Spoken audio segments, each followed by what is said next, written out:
Today we are going to speak about a liar and a lion. Come on, tell it with me, church. A liar and a lion. Not enough. Liar and lion. Friends, this is going to be a very important one because today we tie the entire characters together, or we will remember all the characters we studied in the month of January. Hallelujah. So today we are going to learn about the liar and the lion. And I am telling you, everything what I tell you is from the word of God. Amen. Once again we are going to look at a man who has no name. He is a nameless man who appears in the Bible.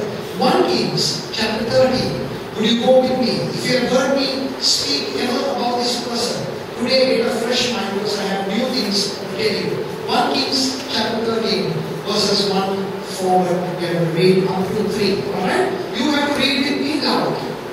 Alright. Church, now is your time. Read loud. By the word of the Lord, a man of God came from Judah to Bethel. As Jeroboam was standing by the altar to make an offering. Verse 2. He cried out against the altar by the word of the Lord. O altar, altar, this is what the Lord says. A son named Josiah will be born in the house of David. On you he will sacrifice the priests of the high places who now make offerings here. And human bones will be burned on you. Verse 3. That same day, the man of God gave a sign.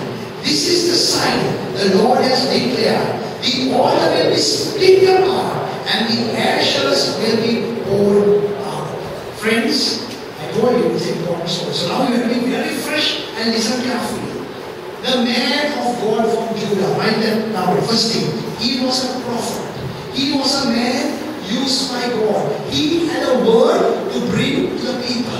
Friends, as you hear this, we see a king called Jeroboam standing here. Jeroboam was a wicked man. Everyone say wicked man. He was a master at counterfeit worship. Now I'm going to break this down, others you might not understand.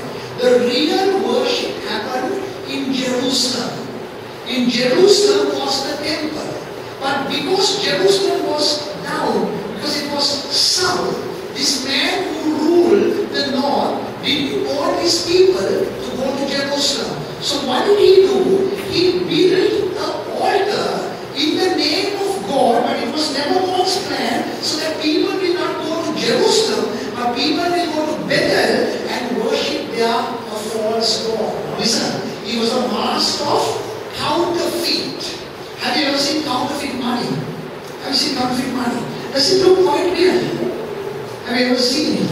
Counterfeit money looks very, very real. Friends, counterfeit miracles are there. Counterfeit people are there. So be careful. Jeroboam was a wicked man. And this man from Judah came and said, for what you are doing, God is going to punish you. God is going to punish the entire nation. And you will see the altar, what you're burning incense, will break into and the ashes will fall off. Everyone say 340. Write this number down because these are not there in the Bible. That's what I'm telling you. Okay? You will read little more and you'll never find these. These are all come about through research. So 340. Everyone say 340. After 340 years of the prophecy this man gave, a king called Josiah rose to power. And this king came and he burned all the idol worship of the temple. This king Josiah came and he burned human bones on this altar, saying it's a defiled altar. I want you to remember this. When God makes a promise, God does not forget that promise. Hallelujah. Would you say it to yourself? When God makes a promise, not enough. When God makes a promise, He does not forget His promise. Amen. Friends, believe that. Hold on to the promise of God and walk according to that. No matter whatever the storm, no matter whatever the fire, hold on to the promise what God has given you.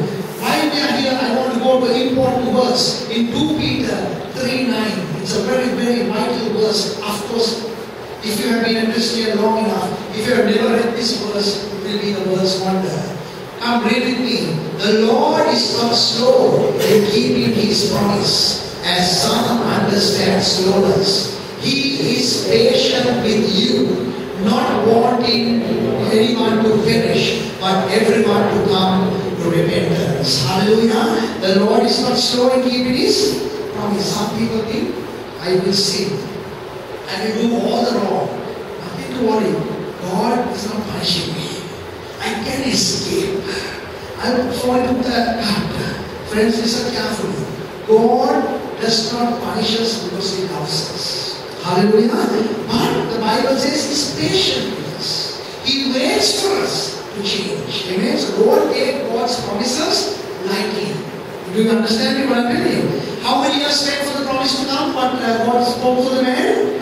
340. Is that a long time?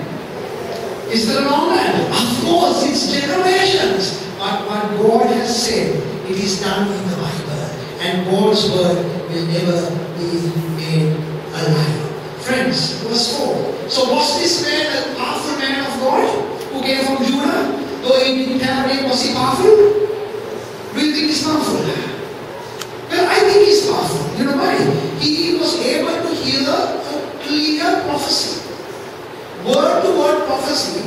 And with a person's name who does not exist now, who will only exist 340 years after his word. I think he's a very powerful man. Not as a man, powerful man in God's sight. He was a man who stood and prophesied. Now friends, verse 4, read in the church. Have you gone back? Yes, very good. Yes, read. When King Jeroboam heard about the man of God cried out against the altar at Bethel, preacher, I cannot hear you.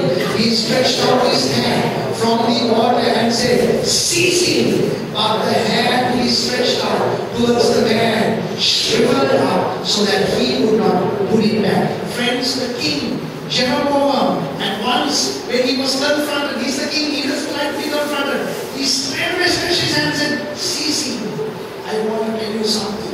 The second thing about this man, write it down, friends. This man was a man, very, very important. He was an anointed man. He carried an anointing with him. When the king tried to cast him, seize him, the king's hand was stuck. The king couldn't bring it back. Now imagine what a chaos. Suddenly this man has come from nowhere and prophesizing against the king. The king is upset, the altar is split in two, the ash is falling. The king is angry, he's and he can't bring his hand back. Just look at the picture. Are you with me? He can't bring his hand back. This man's next thing was, write this down, he had courage. Not only was he an anointed person, he had also courage. Imagine to go and speak to the king, to speak to the leader of the nation of Israel, that is the top part, the northern kingdom. The leader is telling him what you are doing is wrong. This man was a man of courage. Everyone say courage. Hallelujah. Courage. To meet superpowers, we need higher power. The highest power is in the presence of the Lord God Almighty. The man called Yonicho, the pastor who leads the biggest congregation in South Korea, speaks of a higher power. He speaks when he goes to certain officers and people are not telling him, therefore, where are you? He said, I represent the king. Of course, now be mindful. I must tell you this, because he was a man of faith. He went and said that, don't go to some officer because they won't let you go to security. Don't go and say, I'm from the king, you know. But this man, this Pastor Yonicho, when he goes, he said, I am from the king. From the king. But actually, you know what is the king? The King of Kings and the Lord of Lords. Hallelujah. No matter how many powers on this earth, Jesus' power is always more than us. 13:6, read it with me. The king said to the man of God, intercede with the Lord your God and pray for me that my hand may be restored. Good church, God reading the word, read it out. So the man of God interceded with the Lord and the king's hand was restored and became as before. The king tried to do something evil, his hand was stuck. What did the man of God do? He interceded. Now, do you know the meaning of intercession? Anyone know Intercession is not just prayer. This is very important. The church must intercede. That's why we call interceders. An interceder is a person who stands in the gap. Write it down. This interceder stands in the gap and holds God's hand with one hand and holds people's hand with the other. Where there are great interceders, mighty miracles will happen. If the church is not moving in the direction it has to move, the first thing is people have stopped praying. When interceders stop praying, the church doesn't move in the direction. Friends, I am asking you, I am challenging you. Don't let 2013 pass without being an interceder, without being a person who stands in the gap and says, I am praying for my church, I am praying for ministry, I am praying that God will do good things. Hallelujah, the interceder. So, there was a miracle. Now comes, everyone say, distraction. Now see, for example, why do we tell you how to switch your mobile phones off? Why is that? Soon as you hear that, what happens? You can be in the biggest conversation. What's the first thing? Who can it be? And when you especially hear that SMS, till you read it, you have no peace. Who has sent it? Now friends, distractions come in various ways. Certain times you are going, you can get distracted on your way. Certain things happen, you get distracted. Now listen very carefully while we read the word of God. 7 and 8. Read with me. The king said to the man of God, come home with me, have something to eat, and I will give you a gift. 3 things, write it down. The first distraction came in rest. The second thing came in refreshment. The third thing came in riches. The man of God was tested in 3 ways. In rest, in refreshment, in riches. Friends, you and I will also be tested. Remember what I'm telling you. When you are trying to be a good Christian and walk a pure life, you will be tested. There will be many distractions that will come your way to make you detour and go on a different way. Now friends, 8 and 10, let's read it together. Hallelujah. But the man of God, church read, answered the king, even if you were to give me half of your possessions, I would not go with you, nor would I eat bread or drink water here. For I was commanded by the word of the Lord, you must not eat bread or drink water or return by the way you came. So he took another road and did not return the way he came to Bethel. Friends, very quickly, let's get back to the halfway mark. The king's hand is healed or not? Is the king's hand healed? When the king's hand is healed, the king tells him something. What? Come and eat with me. Is it a big thing to go and eat with the king? Is it a big thing? Of course, it is a big thing. Come eat with me, refresh yourself, and I will give you a what? Gift. Riches. The man of God said, even if you give me half of your kingdom, very important, I am not coming with you. God has told me to go on another way. Friends, listen very carefully. This man went on another way. When he went back, the Bible says he was resting under a tree. And there was an old prophet. Now listen to this story. Here is where the story comes to a very important mix. And here is where the story will end. There is an old man. Everyone say old man. He is also a prophet. His sons come and tell him what happened in Bethel. The old man is shocked to hear that a mighty man of God has come and proclaimed and good things have happened. So the old man says, asks the sons, where did he go? The sons say, he went that way. The old man said, okay, saddle my donkey.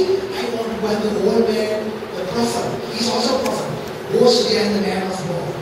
When he goes, he sees the man, very important, sitting under a tree. Everyone says sitting under a tree. Very good. Sitting under a tree. That means he is now tired. He's refreshing. He's tired. He didn't eat anything also. Correct? He didn't drink it. He's tired. The old man tells him one thing. I am also a prophet. Come, let's go. Because God told me, You must come and eat and drink at my place. Now listen to me very carefully. Everyone say, careful. From where? You take your advice. You take your advice from the wrong people. You are gone. I give me. You take your advice from the wrong people, you are finished. Sometimes we hear certain things, certain people come and we think it's in the Bible. We don't have any idea. It's nothing to do with the Bible.